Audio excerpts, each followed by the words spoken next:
What's good, y'all? So today is episode one of the N8N tutorial series. So this was requested a good amount on TikTok. So I came over here on YouTube, drop some videos, going over pretty much the basic stuff, and then slowly build on top of it with more in-depth stuff. So when you're doing this type of work, in my experience, the best thing to do is really just start off with really basic things and master it the best you can by just doing stuff with it. Right? I'm gonna show you exactly what I mean later on in the second half of the video. So right now, the first thing we need to do is install N8N. So I already have it locally and on Docker, so I'm not gonna go through the whole process because it does take a while. If I was on a live stream or something like that, I would do it, but I already have it set up. So I'm just gonna show you the steps to do it yourself. So the first thing we need to do is you gotta have Node.js v16 at least, or a newer version installed on your system. So the first thing we're going to do is go ahead and go to node.js, and you can pretty much just click this right here and install it. Let's see, I already did it, but let me just go through how we've done again.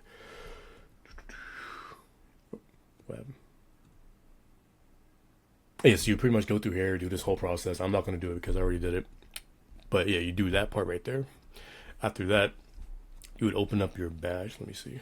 And then you would just copy this right here. And then I'll probably have this in the description below. Actually, I'll make a document in the description to have all these copy paste this right here.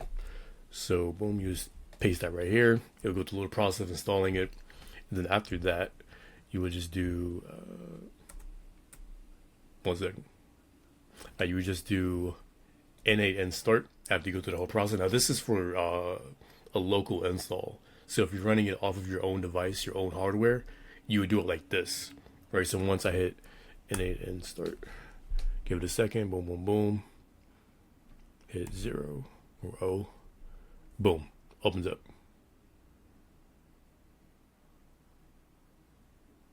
So I'm not on my original browser tab, so I have to sign in and all that. But pretty much that's how it works. And then, let me see, am I forgetting something? I might be. It should do everything itself, but if it's giving you errors, make sure it's pointing towards the correct local port. I think mine is local. Yeah, mine is 5678.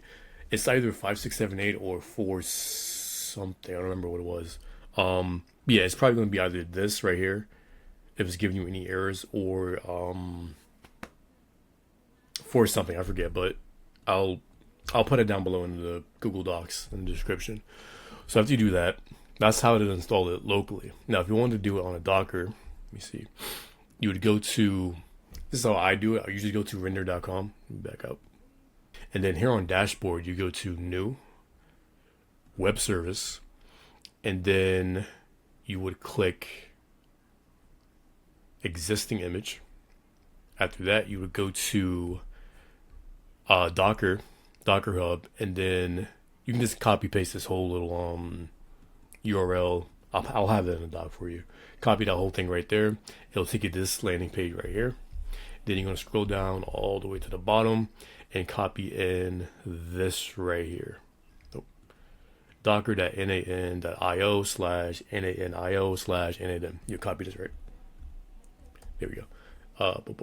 Here we go, back to web service. Boom, paste that in. There we go. Credential, don't worry about that right now. Boom. All right. Okay, create project.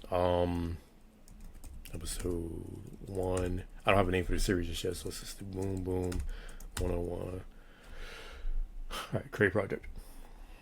Boom, boom, boom. So with this, if you're using a Docker, you can do it and work on projects online, but to save it, you would need at least a starter program. So you can't save something on the Docker without having to pay for the service. So the only way to save a project without paying is to run it locally. But if your device can't handle it, then you have to pay at least $7 with render. But there might be a cheaper option somewhere else. This is just the main one that I would use. All right, so after you pick the plan, I'm just gonna hit free because I don't need to pay for it right now. Boom, boom, boom. I gotta move. There you go. So hit the deploy web service. I'm actually gonna do it Actually, I might. So this is gonna go ahead. Actually, I don't know if there's any like private information on here, so we're gonna come back to this later on. We're gonna come back to that. I don't wanna. I'm not trying to get swatted and nothing.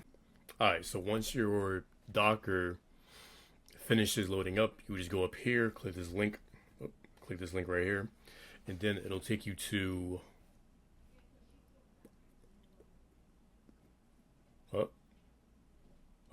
There we go. Yeah.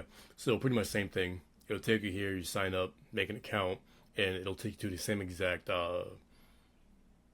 workflow dashboard that we're about to see right now. All right. So once you sign up for the account inside of N8N, you open it up, whether it's locally or on a Docker, which I will get back to in a second. This is pretty much what N8N looks like when you sign up. So over here, I got some things on the way right now. Hold on, let me just. All right, there we go. So over here, I'm not going to show you because I got some personal stuff, but if you click personal overview, it'll take you to the main like dashboard. You can see all your projects over here. Now, I don't have anything right now, but if you hit save, it'll save the project. Because if you don't, if you're running it locally, in my own experience at least, I don't know if there's like an auto save button. I don't know. I haven't looked into it just yet, but if you don't click save locally, it will delete. So make sure you do that. Over here on the right, let me see, boom. This is where you have all your triggers. So you can do a trigger manually, which is like make.com if you don't know. Here, I'll just add that in. So basically, if you have your click as a trigger, you have to hit this button right here to run the entire project. So we'll get into that in a second, but let me see if I just go back over here. Oh, no, see, no, hold on. I'm going to delete this so I can show you the rest of them. Boom. So you have the trigger manually, which is like the button, you click it, and then the entire workflow runs manually on every click. You can have on app event, runs the flow when something happens, and then app like Telegram, Notion, Airtable. So let's just say we have a Google Sheet that's empty, right? And every time a new item or row gets added or updated, this workflow is going to be triggered on schedule. So you can have this set up so every 10 minutes, an hour, every other day, every week, this entire workflow is going to run. You can have on a webhook call. So if you have a third party platform like, top of my head, Land AI, right? The voice calling agent. If you have that, send a request to your N8N workflow, this entire project is going to be triggered. On form submission, pretty self-explanatory. Whenever you submit a form, this will run. When executed by another workflow. So in N8N, and I think other workflow platforms as well, you can have multiple workflows connected. So let's just say this is the main one. And once this one is triggered and it goes through, it'll trigger another one that does something completely different. So you can have everything in one, but it might be easier to just have one main one that works as a trigger that sends information, and then have separate ones that does separate things pretty much. On chat message, so this is pretty much for agents or chatbots that you make, and then other ways, which is all this right here. So I believe this right here, so Thunderbolt means you can't use it unless you have the paid tier of N8N, which you don't really need most of the time. I haven't needed any of these just yet, but even if you do need a trigger like that, there's pretty easy ways to get around it. So yeah, that's the basics right there of all the triggers. So for right now, we're going to go ahead and do a trigger manually. And then we're going to go ahead and grab a set. Boom. All right, so boom, here we go. So now for this right here, this is pretty much a set module. You can do a few different things here. This is mainly for JSON logic, which if you don't know what JSON is basically the programming language, right? To send information and data from one endpoint to another, or one application to another. You can watch a video on that to get more of a better explanation, or just ChatGPT it. So now if we go here, all right, hold on. We do, hold on. I have a whole script, so I don't forget anything right here. Hold on 1 second. Make sure I'm doing this. I don't skip over anything. Okay, yeah. So right here, we're going to do message. It's going to be a string. So there's strings, there's numbers, booleans, arrays, and object. The string is just words. A number is only numbers. Boolean is either true, false, basically O1 logic. An array is just the way to store things, and an object is yeah. So an object is just a way to store information and data inside of one little block, pretty much, right? So if you don't have a background in programming, this might be a little bit more difficult, but it's pretty self-explanatory once you get into it. So for right now, we're gonna use a string, and then when we have message, it's gonna be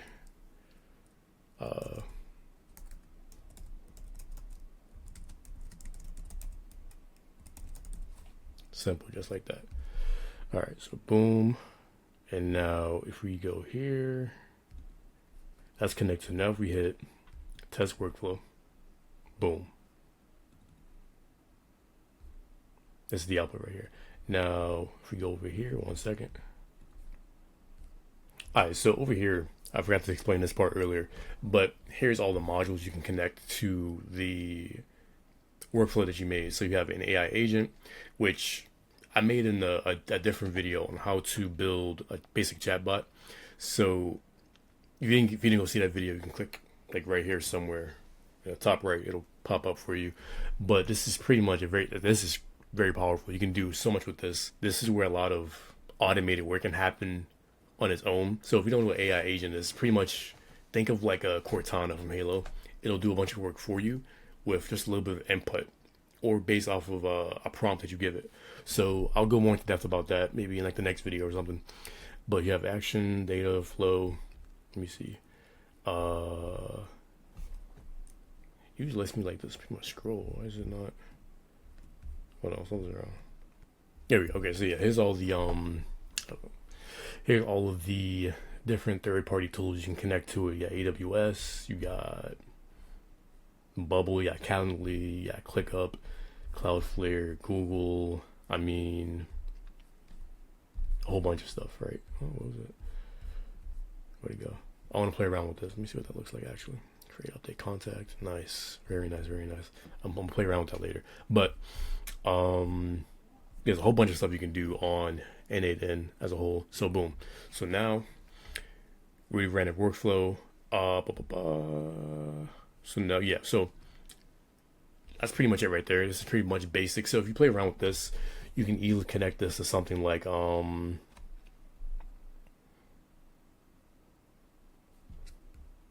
let's just say we want to connect this to a Google Sheet, or yes, right now. I'm not gonna go to. Oh no. Hold on, y'all. That's the wrong one. That's the wrong one. My fault. Let me see. Google Sheets.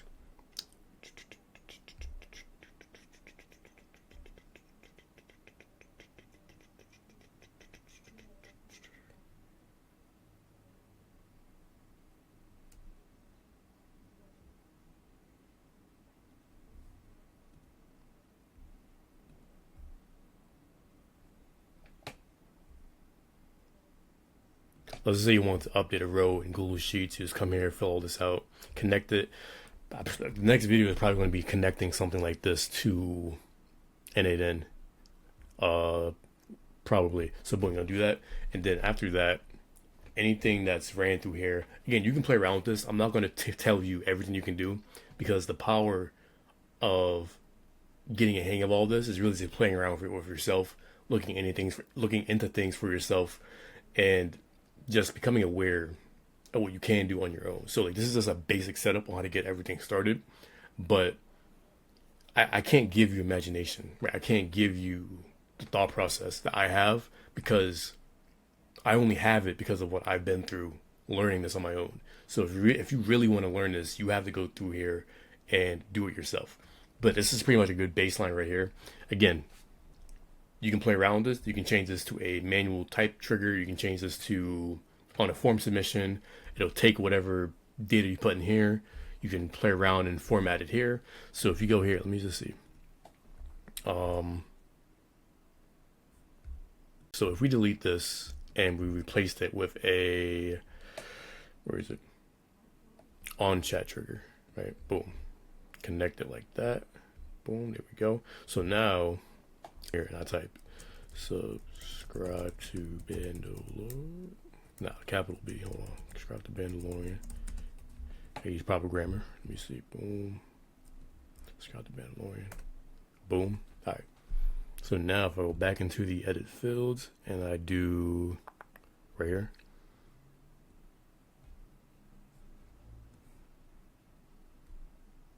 there we go. So now if I do that again, let me see. So now if I go here and do subscribe to Bandolorian, enter, boom. All right, boom. So now whatever you type into the message trigger or the start of the workflow, it'll be sent through here, captured, saved as a variable, chat input, and then you can spit it out here and then send that to anything, really, whatever the mind can create, right? So that's it for episode 1. Hopefully it's easy to follow. This is my first time doing a tutorial on something like this. Usually I just do it myself and then explain it over text. So that, if it's easy to follow, let me know. If you need me to slow it down or give better explanations for certain things, let me know. And yeah, episode 1, let's go. If you enjoyed or you learned something, hit like, subscribe. Appreciate you.